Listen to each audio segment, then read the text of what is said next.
Phil, you're a movie guy, right? I do enjoy films from time to time. All right, so of course you are familiar with the movie A Few Good Men. I have seen that movie. Okay, well, unlike me then, because I have not seen the movie. You've never seen this movie, Scott? I have never seen it. You know, my wife was offended once when she learned I had never seen Arachnophobia. That's not a bad movie either. I haven't even seen that. I guess I'm not a Can we list the movies you have seen just real quickly? Sure, Mall Cop 2. Anyway, I have never seen A Few Good Men. But of course, like I assume everybody on the planet with some sort of digital screen within access to them, they do know the killer line of the movie. You can't handle the truth! Yeah, that was way too loud, but I think you just ruined our computers. But right, for the uninformed here, who are those two podcast listeners who don't know, Tom Cruise's character is the lawyer, and it's some kind of military court. We don't need to get into it all, because I didn't even see it anyway. But he's cross-examining Jack Nicholson, who's on the stand. Colonel Jessup, did you order the code red? You don't have to answer that question. I'll answer the question. You want answers? I think I'm entitled to. You want answers? I want the truth! You can't handle the truth! That reminds me of the Madison City Council's approach to body cameras on police, believe it or not. Because they can't handle the truth. That's what I think. I mean, across the country, more and more police departments, large and small, are putting these uniform-worn cameras on police officers so that when there's a controversial interaction, maybe a shooting, maybe somebody's arrested, maybe a politician's in the camera. Maybe a basketball player parks across two handicap spots. Which just happened in Milwaukee with the Milwaukee Bucks' Sterling Brown.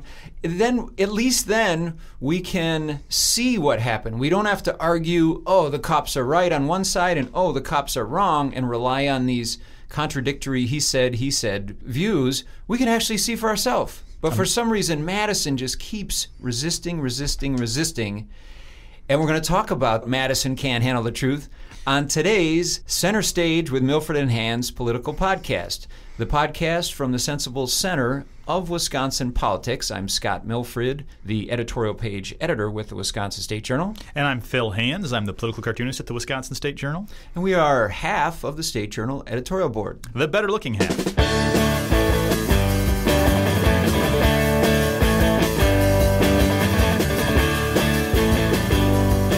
Okay, so what's in the news? You mentioned it, Phil. The Sterling Brown video. Everyone's talking about it. It's made national headlines. Basketball player from the Milwaukee Bucks, Sterling Brown, late at night, parked across two handicap stalls to run into a Walgreens or a drugstore in Milwaukee, and got out, was confronted by the police officer, and shortly afterwards was tased after about 8 officers came to the scene. And we have video of the entire interaction, which is pretty awesome. You got a driver's license? Where's that? Where's your driver's license? Back up. You don't see the issue here? Hold on. You don't see the issue here. You're not parked across 3 lanes? That's cool. Yeah, it's cool. 2390. The police report said that, hey, the guy was getting in the cop's face. He wasn't cooperating, and he didn't back up. He was being disruptive, and so they had to tase him. Taser!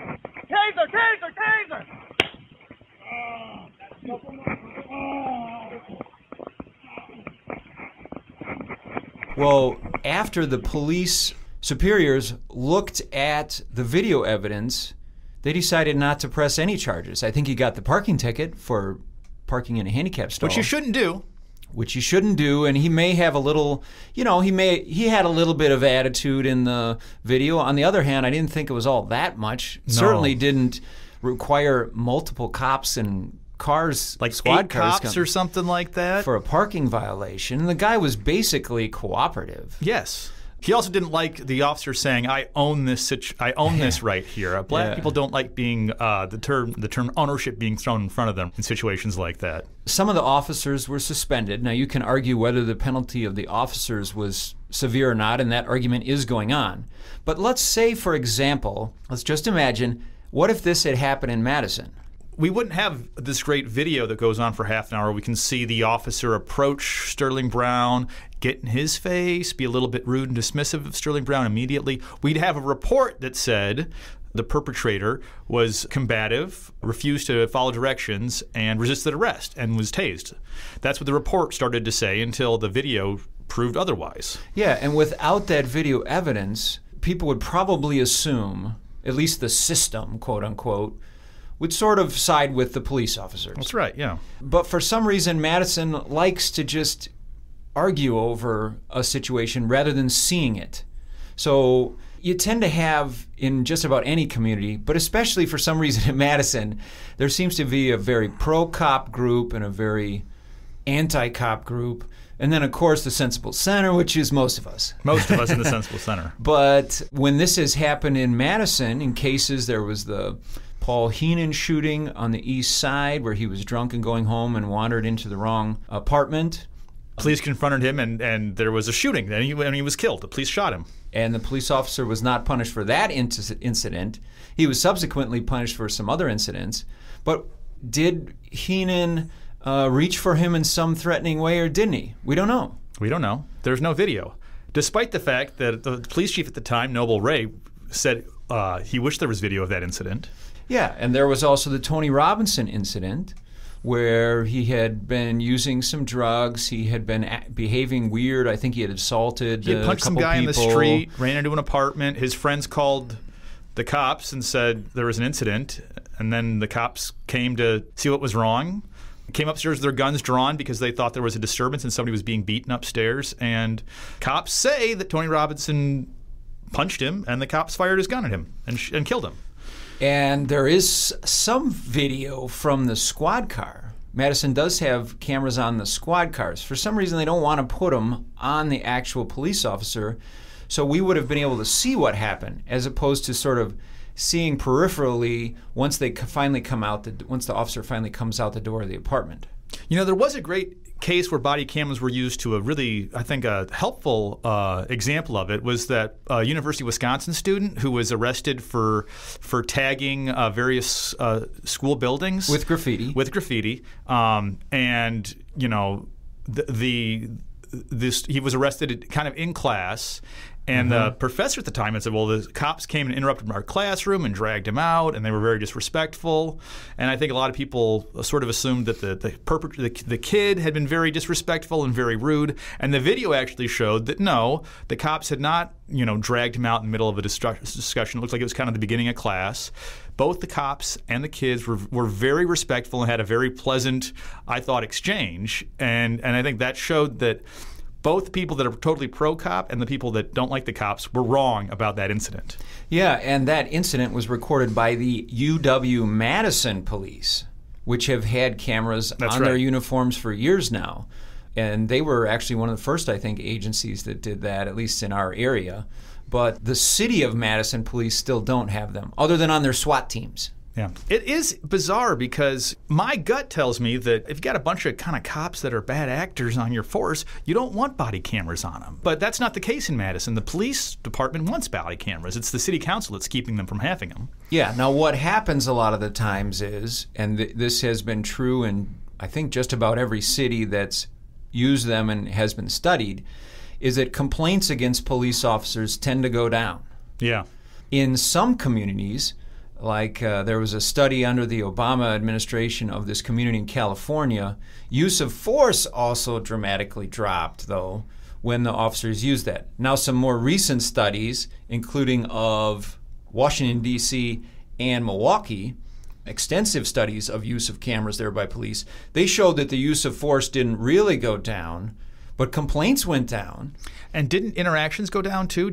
Weren't there fewer people stopped and pulled over? In the case of Milwaukee, fewer people were stopped and pulled over by the officers who were using cameras. Yeah. Which says to you that they're probably everybody involved behaves a little bit better when they're on a camera. Well, it's like, am I going to pull some guy over for a taillight being busted? I mean, is this really worth my while to turn on the camera and go talk to him for 20 minutes, or do I just let it go? Yeah, the Milwaukee study found that civility increased, both on the part of the officers and the people in the public that they were interacting with. Yeah. Now, I suppose you could turn it around and say, well, in this Sterling Brown case, the officer made a reference to his camera. He said, did. hey, but he said something like, this whole thing's being recorded. Yeah, so the officer seemed to think he was in the right. And actually, at that point, He wasn't tased. He wasn't arrested when he was started Although talking about that. I will say, just from watching the video, I thought the officer handled himself very poorly from the get-go. I thought he acted like everybody's idea of a tough guy cop who thinks he's a bad, you know what, and I thought that just the officer had a really rotten attitude to start the whole encounter. Yeah, I agree too. And just to play devil's advocate a bit, he was surprised at the number of cops that came. Remember, he was saying to one of the cops, hey, I didn't need all this backup, I just wanted one. Because there were cop cars coming from everywhere. There were like 6 cars that pulled up. It was ridiculous. And he didn't want all that, and then he actually, it appeared to me anyway in the video, he wasn't the guy that pulled out the taser. He wasn't part of the tasing because he's actually standing back in the video. So the actual officer that I thought was really disrespectful to Sterling Brown at the beginning, calling him dude and stuff like that. You just don't call another grown man dude. Yeah. Do you call grown men dudes, Scott? I don't know. Maybe I'm trying to relate or be funny. I'm almost 50, Phil. You're almost Anything 50. I say isn't going to work. That's right, in terms of being cool or.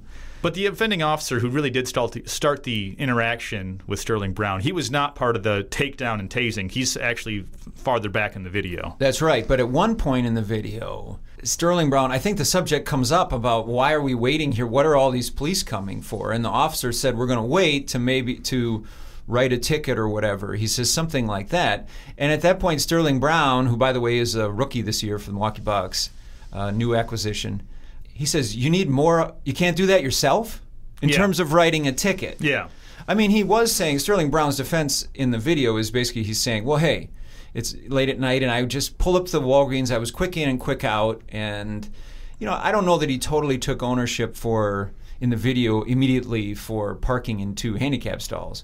But why the officer wouldn't just write him a fat ticket and leave it at that? I don't get it. Because you don't need to interact with somebody to write them a ticket for that sort of situation. You have their license plate number. You can send it to their house. You don't need to confront somebody over a situation like that. But the officer decided it was necessary in that situation. The other thing that was in the news recently that we wrote an editorial about last week was the latest police union poll. Now, the police didn't actually do this scientific poll themselves. St. Norbert's has a research agency, St. Norbert's College, that does an annual poll for the Police Officers Union.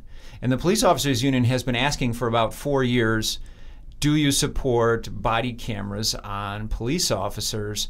And the percentage has been going up and up and up, and it was now in the latest poll, 94% of the public favored law enforcement officers wearing video cameras.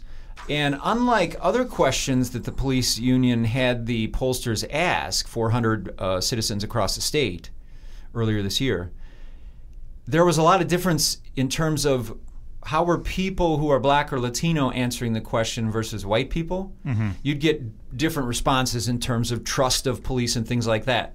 But in the case of body cameras, minority respondents, 92% supported the cameras. So just about the same. Almost the same. And not only that, but you remember the Ferguson case where the young man was shot by an officer down by St. Louis. His parents wanted body cameras. They had a big push to get the police in Ferguson to get body cameras. The Black Lives Matter group, the national group, had that as one of their priorities. More and more agencies across the state are using them, but not Madison. It seems like the only people that really don't like body cameras are the Madison City Council. Now, what are the things they cite as reasons they don't like the body cameras? All right. First of all, they sometimes talk about the cost and the complication of all the software and open records requests for the video. And we should spend more time teaching police officers to be better huggers in the community. But the cost, I mean, Paul Skidmore, who's been kind of a leader on this, along with Barbara Harrington McKinney, 2 alders on the Madison City Council who have been pushing for body cameras on officers. They have been proposing a pilot program that was going to cost a little over $100,000. Oh, heavens, a pilot program to see if it works. Yeah, so they weren't even going to go citywide. It was going to be something like $130,000-ish. And it was only going to be on the north side, and they were going to test it, and they were going to see how did it work. And they were going to have policies before it went into place. There's a lot of national groups, by the way, that have best practices and sample policies. At all levels of government working on these policies. It's not the Madison City Council job to figure that out right now. Right. So at least initially the cost wasn't outrageous to just do a pilot. And the police department is open to it. I mean, the police department hasn't been pushing for it in Madison, but they've been open to it. They said, if you want us to do it, we'll do it. So then the other arguments that they have, there's been a big one of privacy, saying, well, are police going to use these videos to somehow deport undocumented immigrants? But I don't know how a video, if you're talking to someone, an officer's talking to someone, they can ask for an ID. The video is inconsequential in terms of trying to identify someone. I think the argument is sort of that it's going to discourage Latinos even more from coming to the police officers because they're going to have to go see a camera. But at the same time, you know, we also do have a policy in Madison of not deporting everybody. You know, we're not a sanctuary city because we don't like that term, but we don't, you know, our law enforcement officers here in Madison don't play immigration police too.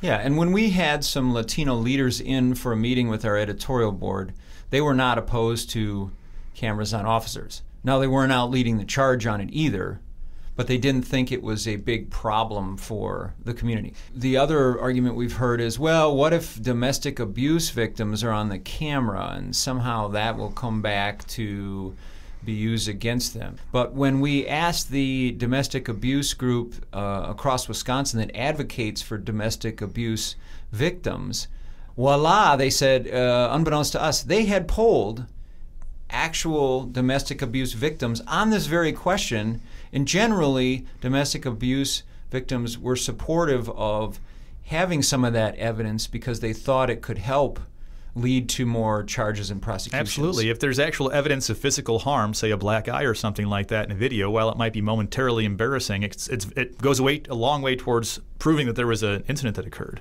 Another argument we sometimes hear from Madison City Council members is somehow, well, the police are going to misuse this technology. Look, it hasn't done any good. Officers are still getting off, even with the video evidence, they'll say. Of course, that hasn't happened in every case. It didn't happen in Sterling Brown's case.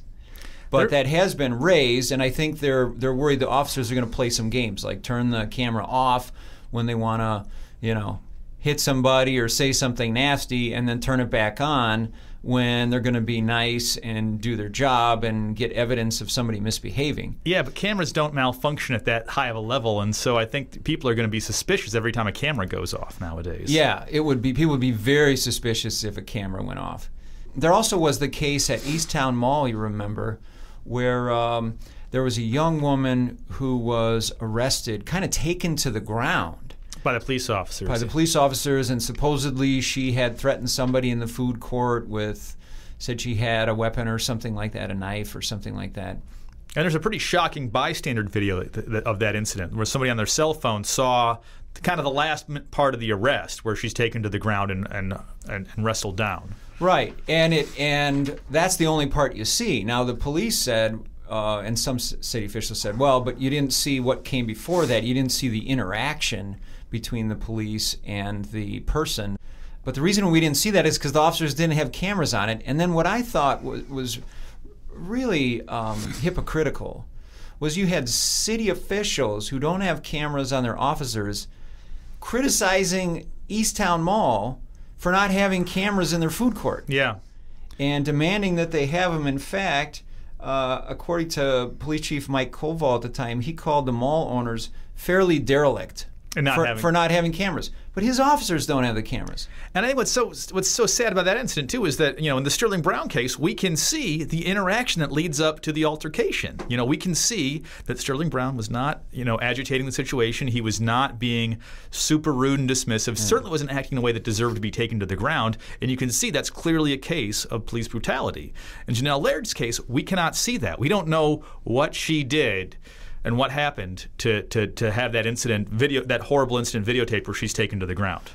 So bottom line, what it comes down to is, why isn't a majority of the city council for these? Now, by the way, Mayor Soglin has changed his mind on this. He is for body cameras on officers. Part of the reason why is the legal liability. Madison has been suffering multi-million-dollar payouts.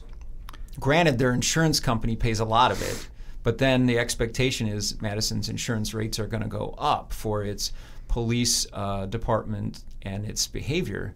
But Mayor Soglin's worried that in terms of cost, sure, the cameras cost some money, but if we're going to be sued over and over again because the expectation of juries is that there should be video evidence, we need to have cameras for that reason too. The mayor has made that point. But you kind of get the feeling that a lot of the city council, they just really don't want to see what happened. Yeah, they sort of don't want to. I think a lot of people either set in their mind that the cops are always right or the cops are always wrong and racist, and they don't want any sort of evidence that would contradict that preconceived notion of the interactions with police officers. Yeah, it gets back to they can't handle the truth, or at least they don't want to see the truth. Maybe they can handle the truth. Maybe they can't deal. Maybe both sides of this, like you alluded to before. If you're super pro-cop, maybe it's really difficult for you to watch that Sterling Brown video and say, yeah, I guess you're right. The officers should have handled that a lot better. Yeah. And then on a flip side, maybe you see a different video where the officer didn't do anything wrong. And the perpetrator starts hitting them or spitting in their face or something. Yeah, and then maybe somebody who doesn't like cops would say, oh, yeah, never mind. Yeah, you're right. That was bad behavior, and the officer had to do what the officer did. You know, one thing we do hear about body cameras from both people who support the cops and people who don't support the cops is they're not a panacea, Scott. They won't solve all the problems. We hear that about every issue, it seems like, but especially, you're right on this one, is that body cameras will not solve the issue of police brutality. No. Or racial injustice. It won't solve every problem. So we better not try it. Yeah, that seems to be a big argument too, is that, well, it's not going to do enough, so let's not do it at all. Yeah. Or I guess it's an excuse more than anything. It's probably an excuse. So hopefully the city council will eventually here get the body cameras. I mean, it's starting to become embarrassing. When you have 96% of the statewide respondents in a statewide poll, they favor it, of all races and backgrounds. You have more and more communities, whether it's Milwaukee, which is urban, or you have small, Dodge County, Janesville, Whitewater, lots of little towns adopting these, saying that they think they improve law enforcement. And community relations with law enforcement, too. Yeah. Why wouldn't we do it? And hopefully the Madison City Council will eventually get to the right answer on this one. Well, the other thing about Madison City Council, Scott, that's so weird is that in Madison in general is that as liberal as we are, as liberal as we want to be, sometimes we are just so scared of change.